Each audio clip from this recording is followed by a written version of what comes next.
अक्सर यह देखा जाता है कि अच्छे से अच्छे और धर्म से चलने वाले लोगों की मृत्यु अक्सर जल्दी हो जाती है। कलयुग में लोगों की उम्र 30 साल ही रह जाएगी और कलयुग का अंत होते होते इंसान की औसतन उम्र 20 साल ही रह जाएगी। धर्म कोई सा भी क्यों न हो, हर किसी शास्त्र में यही बताया गया है कि जिसने इस धरती पर जन्म लिया है उसकी मृत्यु निश्चित है। और अगर बात सनातन धर्म की करें तो इसकी एक मान्यता के अनुसार बच्चे के जन्म की छठी रात ही ब्रह्मा जी उसकी किस्मत लिख देते हैं, जिसमें उसके आने वाले कल जैसे विवाह, पढ़ाई, नौकरी, यहाँ तक कि मृत्यु की तारीख भी शामिल होती है। यह निर्णय भगवान ही करते हैं कि किसकी उम्र कितनी है। आपने यह कहावत भी जरूर सुनी होगी कि जितनी चाबी भरी राम ने उतना चले खिलौना। इस कहावत में साफ है कि किसकी मृत्यु कब होनी है यह तो भगवान ही तय करते हैं। वैसे तो अच्छे लोगों की मृत्यु जल्दी हो जाने के पीछे कई कारण हैं, लेकिन पहला कारण समझने के लिए आपको यह जानना होगा कि हम जो कुछ भी इस जन्म में करते हैं उसका जवाब हमें ऊपर यमराज को देना होता है। अगर उसके पाप का पलड़ा भारी होता है तो उसे नरक में यातनाएं काटनी पड़ती है, और अगर पुण्य का पलड़ा भारी हो तो उसे स्वर्ग का सुख मिलता है। और यही चक्र कई युगों तक चलता रहता है जब तक उसे मोक्ष की प्राप्ति नहीं हो जाती। इस मृत्यु लोक में हर किसी को अपने किए की सजा भुगतने के लिए आता है। कोई आत्मा इंसान बनती है तो कोई आत्मा जानवर के शरीर में प्रवेश करती है। ये उसके संचित कर्मों के आधार पर ही तय होता है। इसके अलावा उसे जन्म देने वाले माता पिता के संस्कार भी उसके अंदर आते हैं।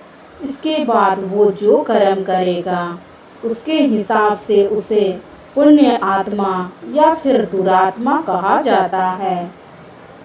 अब यही पुण्य आपकी मृत्यु की तारीख को बदल देते हैं।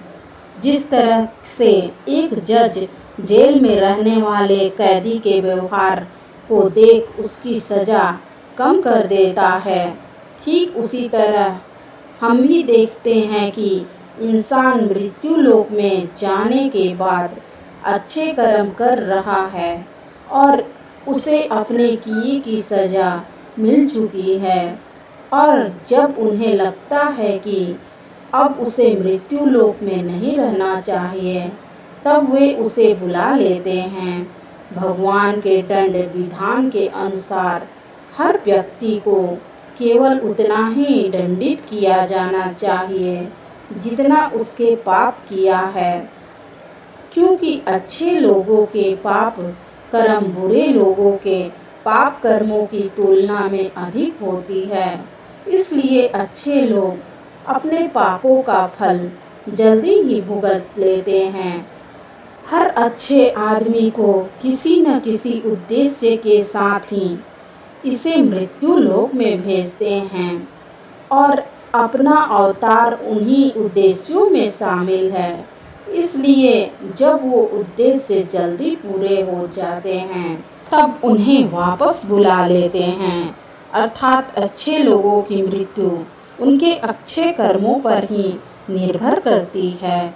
इसके अलावा जो लोग ये कहते हैं कि मरने के बाद इंसान खाली हाथ जाता है, उन्हें यह जान लेना चाहिए कि 3 चीज़ें ऐसी हैं जो मरने के बाद भी उनके साथ जाती है। एक है संचित कर्म, दूसरा है स्मृति और तीसरी है जागृति। इसलिए आप अब किसी से ये मत कहना कि आप खाली हाथ आए थे और खाली हाथ जाएंगे। आपने कभी एकांत में सोचा है कि आपको यह मानव जीवन क्यों मिला है?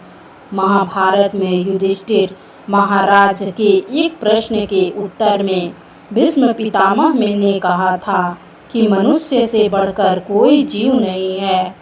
यह जानकर आश्चर्य होगा कि 84 लाख योनियों के बाद हमें मनुष्य जीवन मिलता है और संसार के सभी प्राणियों में मनुष्य ही सबसे श्रेष्ठ है। इसी वजह से मनुष्य में सत्य एवं असत्य का विवेक कराने वाली हमारी बुद्धि का होना। लेकिन इस धरती पर हम दुनियादारी के चक्र में कुछ इस तरह फंस जाते हैं कि हमारी बुद्धि सीमित दायरे में ही सिमट कर रह जाती है। हम सांसारिक सुखों को ही सब कुछ मानकर उसमें लिप्त रहने में ही अपना सौभाग्य और अपने जीवन की सफलता समझते हैं। यह गलती आप कर जाते हैं, क्योंकि इसके बावजूद कोई भी व्यक्ति यह दावा नहीं करता कि वह पूरी तरह से सुखी है। सच्चाई यह है कि हमें सामान्य मानव जीवन के उद्देश्य की पूर्ति के लिए निरंतर प्रयास करते रहना चाहिए। यह सच है कि तुम्हारे परिवार का भरण पोषण की जिम्मेवारी तुम्हारी है और इसे हर हाल में तुम्हें निभाना चाहिए। लेकिन क्या तुमको यह मालूम है कि तुम कहाँ से आए हो और तुम्हें कितने दिनों तक यहाँ, कितने साल तक इस जगत में रहना है और तुम्हारी मंजिल क्या है? इस प्रश्नों के उत्तर में ज़्यादातर लोग यही कहते हैं कि पता नहीं। ऐसे लोग बड़े ही अजीब होते हैं। वो यात्रा तो कर रहे होते हैं, पर यात्रा के संबंध में उन्हें कुछ जानकारी नहीं होती। उन्होंने मानव जीवन पाया है, लेकिन उन्हें अपने जीवन का लक्ष्य मालूम नहीं होता। हमारे आपके जीवन का मतलब है एक उद्देश्य खोज लेना और अपने भीतर शांत रहना। कहा गया है कि मनुष्य आनंद लोक का वासी है और आनंद के परम धाम तक पहुंचना ही उसके जीवन का एकमात्र लक्ष्य भी है। इसलिए मनुष्य को इस संसार की मृग मरीचिका से निकलकर भव्य जीवन की प्राप्ति के लिए साधना के मार्ग को अपनाकर अपने गंतव्य को पहचानना चाहिए। भगवत गीता में भी श्री कृष्ण कहते हैं कि ये एक आध्यात्मिक और ईश्वरीय जीवन का पद है, जिसे प्राप्त करके मनुष्य मोहित नहीं होता। अगर कोई जीवन के अंतिम समय में भी तरह की स्थिति में हो तो वह भगवत धाम में प्रवेश कर जाता है। मनुष्य कृष्णा भावनामृत या दिव्य जीवन को एक क्षण में तुरंत प्राप्त कर सकता है और हो सकता है कि उसे लाखों जन्मों के बाद भी यह प्राप्त न हो। यह सत्य को समझने और स्वीकार करने की बात है। भगवत गीता कहती है कि वास्तविक जीवन का शुभारंभ इस बौद्धिक जीवन के पूरे होने पर होता है।